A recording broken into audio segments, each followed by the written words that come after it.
করলে তখন কোয়েশ্চেন হয় না? জগন্নাথ ধামটা খুব গায়ে লেগেছে না? বলা হচ্ছে আমি নাকি নিম গাছও চুরি করেছি। আরে আমার বাড়িতেই তো 4টে নিম গাছ আছে, কটা দরকার জিজ্ঞেস করুন। আমাদের চুরি করতে হয় না।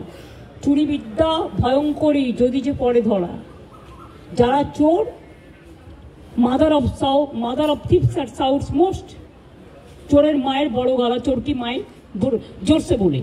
তুমি যদি হিন্দু ধর্মের সমর্থক হও তাহলে তুমি জগন্নাথ ধাম নিয়েও, মমতা ব্যানার্জি নিম কাঠ চুরি করে জগন্নাথ ধাম করেছে, মমতা ব্যানার্জির এই অবস্থা হয়নি। আমাদের মূর্তি তো মার্বেলে ছিল। জগন্নাথ মূর্তি কিনতেও পাওয়া যায়, এটা মাথায় রাখবেন। আমার বাড়িতেও তো আছে, আপনাদের অনেকের বাড়িতেই আছে। ওটা নিয়ে এসছেন দৈত্যপতি, যে জায়গা থেকে বলছে সে জায়গা থেকে নয়। তাকে কাল ডাকা হয়েছিল, আমি শুনেছি। তিনি স্টেট বলে দিয়েছেন, না তোমরা যেটা বলছো সেটা নয়, এটা আমি আমার নিজে অন্য জায়গা থেকে করেছি। আমি শুনেছি তাকে আবার কোয়েশ্চেন করা হয়েছে, তুমি কেন পুজো করতে গেছিলে? নোটিফিকেশন দিয়েছে কেউ যাবে না জগন্নাথ ধামে, কোন পুরোহিত। আবার তাকে বলা হচ্ছে কি একটা যেন বলেছে, 3টে পয়েন্ট বলেছে, আমি দেখলাম কোন একটা মিডিয়াতে। এত গায়ে লাগছে কেন? আমরা তো সবাই পুরীতে যাই, কই আমরা তো এই কোশ্চেন করি না। আমি তো পুরীতে গেলে RSS বিক্ষোভ দেখায়, বিজেপি বিক্ষোভ দেখায়, ভুলে গেছেন? লজ্জা করে না? আর জগন্নাথ ধাম নিয়ে এত হিংসা। যখন আপনাদের আলুর টান পড়ে বাংলা যোগায়। আমি উড়িষ্যাকে ভালোবাসি। যখন আপনাদের সাইক্লোনে ইলেকট্রিসিটি সব ভেঙে যায়, সমস্ত রাস্তার পাইপগুলো, ওয়্যারগুলো নষ্ট হয়ে যায়, আপনারা আমাদের ইঞ্জিনিয়ার চান আমাদেরও সাইক্লোন হয়, তা সত্ত্বেও আমরা কিন্তু পাঠাই। আমাদের বাংলার টুরিস্টরা সবচেয়ে বেশি যায় উড়িষ্যায়, জগন্নাথ দেবের উল্টো রথে বলুন, সোজা রথে বলুন, সারা বছর ধরে। তো আমরা যদি একটা জগন্নাথ ধাম করি, আপনাদের আপত্তির কি আছে? আপনারাও ভালো থাকুন, বাংলাও ভালো থাকুক। আপনারা কেন আমাদের লোকেদের ধরে মারছেন?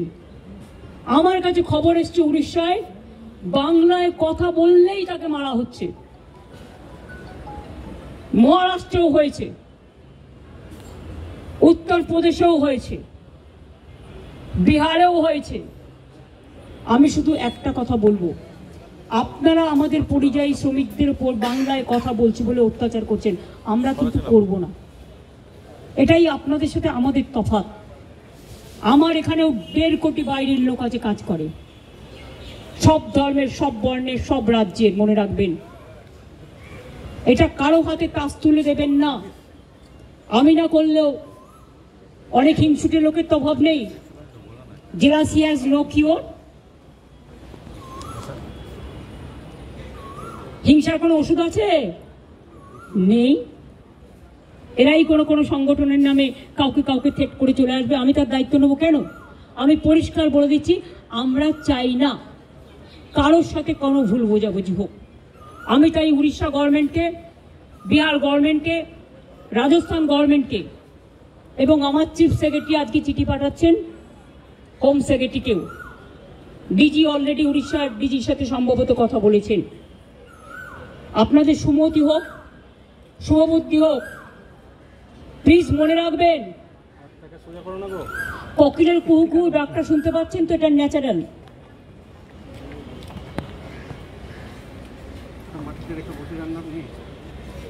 এই ডাক শুনতে আমাদের খুব ভালোবাসি আমরা। কিন্তু কাক আবার কর্কশ কণ্ঠে কিন্তু ডাকে।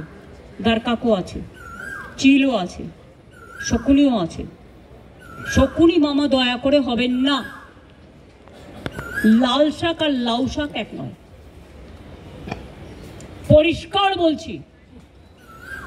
আমি নয়, দুটো পরিবারের সাথে দেখা করে 10 লক্ষ টাকা করে আমাদের কমিটমেন্ট ছিল, হাতে তুলে দিয়ে আসতাম। তো আপনারা লুকিয়ে নিয়ে গেলেন কেন?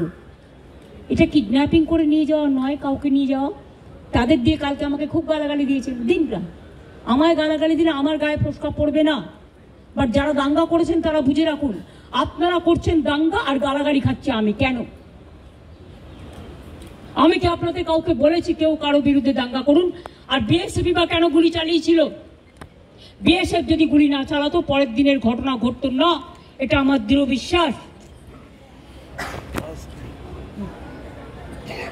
এবং যদি আপনারা বলেন দুটো মসজিদের ইমামকে ফোর্স করা হয়েছে, তাহলে এখানে কোনো একটা সেবাশ্রম আছে, আপনারা জানেন তিনি কি করেন, তার কি কীর্তি, তার কি কুকীর্তি, তিনি কিভাবে মানুষকে প্রভোগ করে, বেলডাঙ্গা থেকে শুরু করে একেবারে সুতি ধুলিয়ান সব।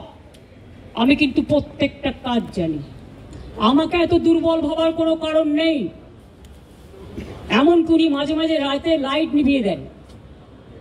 যখন ওয়াকআপ নিয়ে আন্দোলন হচ্ছিল আমি শুনলাম 48 ঘন্টা লাইট নিভিয়ে রেখেছিলেন। উনি এটা করতে পারেন না, ইটস এ ক্রিমিনাল অফেন্স। অন্ধকার করে দিলে, অন্ধকার করছেন কেন? মুখটাকে ঢুকিয়ে রাখবেন বলে, মুখটাকে লুকিয়ে রাখবেন বলে। অন্ধকার করা যায় না। যদি কোনো কুৎসিত ঘটনা ঘটে সেটা সিসিটিভিতে ওঠে। আপনারা কি লুকাতে চেয়েছিলেন?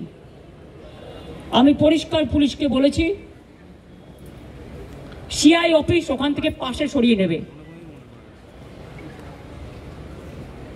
উনি তো সেন্ট্রাল প্রোটেকশনে আছেন, থাকুন, ভালো থাকুন, আমার কোনো আপত্তি নেই।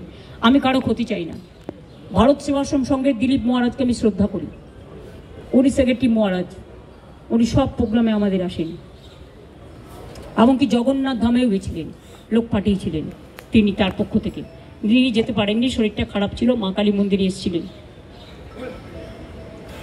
আমি যখন গঙ্গাসাগরে যাই, গঙ্গাসাগরের ভারত সেবাশ্রম সংঘ আমাদের খুব সাহায্য